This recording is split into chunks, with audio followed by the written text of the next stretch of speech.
বেলতলা থেকে আমরা জানি সামনে চাতাল ঘুরে একটু ঘুরে, হ্যাঁ ওরা ওইটাই তো সে বললো এপাশে আমার কি একটা কাজ আছে চলো,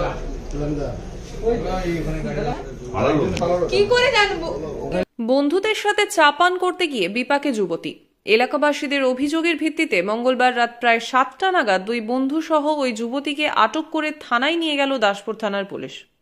স্থানীয়দের অভিযোগ, আজ মঙ্গলবারের বিকেল থেকেই একটি অপরিচিত মারুতি ভ্যান দাসপুর থানার কুঞ্জপুর এলাকায় কাঁসাই নদীর বাঁধে দাঁড়িয়েছিল। মারুতির মধ্যে ছিলেন 3 যুবক, সাথে এক যুবতী। স্থানীয়দের অভিযোগ, ওই মারুতি ভ্যানের মধ্যে তারা নেশা ভান বা অন্য কিছু করছিলেন। চালককে নাম পরিচয় জিজ্ঞাসা করতেই চালক মারুতি নিয়ে চম্পট দেয়। বিষয়টি এলাকার কয়েকজন যুবকের সন্দেহজনক লাগলে বাইক নিয়ে তারা ওই মারুতির পিছনে ধাওয়া করে। কুঞ্জপুর থেকে ঘাটাল পাঁশকুড়া সড়ক ধরে ওই মারুতি কলোরা বাঘের মোড় হয়ে সুলতাননগর ও টালিভাটার মাঝে প্রায় 4 কিলোমিটার দূরে রাস্তার পাশে এক গ্যারেজে ঢুকে যায়। বাইকে যুবকদের চিৎকারে মারুতির মধ্যে থাকা 2 যুবক ওই যুবতীকে স্থানীয়রা ধরে ফেলে, কিন্তু ঘটনাস্থল থেকে পালাতে সক্ষম হয় অপর এক যুবক। ঘটনার খবর পেয়ে ঘটনাস্থলে পৌঁছায় দাসপুর থানার পুলিশ। ওই যুবতী ও তার 2 সঙ্গীকে জিজ্ঞাসাবাদ করলে যুবতী জানায় সামনের বেলতলায় শিব দুর্গা পুজোর মেলাতে এসেছিল মেলা দেখতে, পরে মারুতি করে চা পানে গিয়ে এই বিপত্তি। ওই যুবতী জানায় তাদের বাড়ি দাসপুর থানা এলাকাতেই। তবে ওই যুবতী ও তার 2 বন্ধুর কথায় চিড়ে ভেজেনি। ওই যুবতী সাথে 2 যুবককে পুলিশ দাসপুর থানায় আটক করে নিয়ে যায়। ব্যুরো রিপোর্ট, আমি সংহিতা শিরোমণি, স্থানীয় সংবাদ, ঘাটাল। উঠবে নি, এটা পেয়ে ঘটবে মোটামুটি।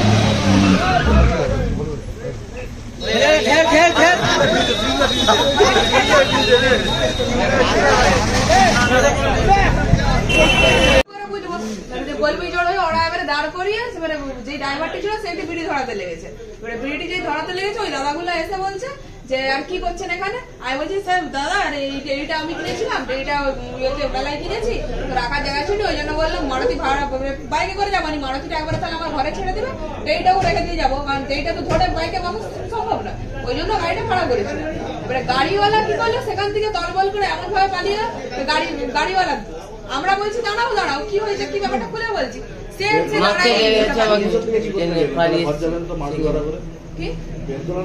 আমরা বেলতলা থেকে আমরা জানি সামনে চাতাল ঘুরে একটু ঘুরে, হ্যাঁ ওরা ওইটাই তো সে বললো এপাশে আমার কি একটা কাজ আছে চলো, কি করে জানবো। মারছিল বলে ওকে মারতে লেগে গেছিল, মানে কোনো কথা মানে আগে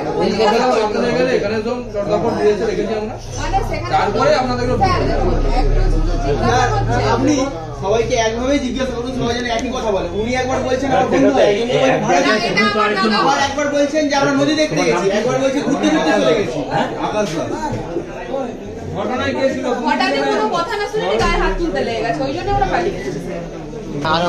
তুমি কি কি নেশা করেছো এখন?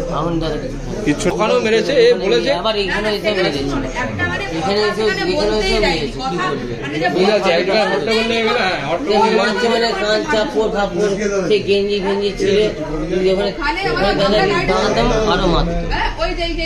ঘটনাটা হয়েছে ওই গাড়িটা প্রায় আমাদের এই বাঁধেতেই থাকে, ওই নেশা টেশা করার জন্য বাঁধেই ঘোরাফেরা করে। আজকে সকালে আমাদের কুঞ্জপুরে দক্ষিণ কুঞ্জপুরের বাঁধে আজকে সকালে ওই গাড়িটা এত পরিমাণে ওরা ড্রিঙ্ক করেছিল, তো ওই গাড়িটা ঘোরাতে গিয়ে পেছন দিকে নামিয়ে দিয়েছিল। শুধু 2টো চাকা গাড়ির বাঁধের উপরে ছিল, বাকিটা পুরো নিচেতেই ছিল। তো গ্রামের লোকেরা সবাই সহযোগিতা করে এবং আমি আমার মারুতি করে টেনে ওকে তুলে দিই।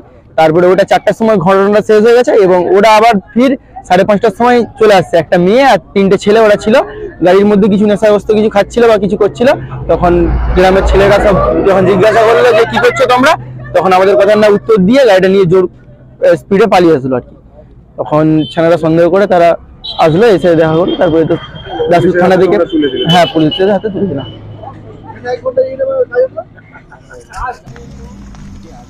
ভালোভাবে বললে শোনা যাচ্ছে না, না ওখানে কে যেতে বলছে? চল এই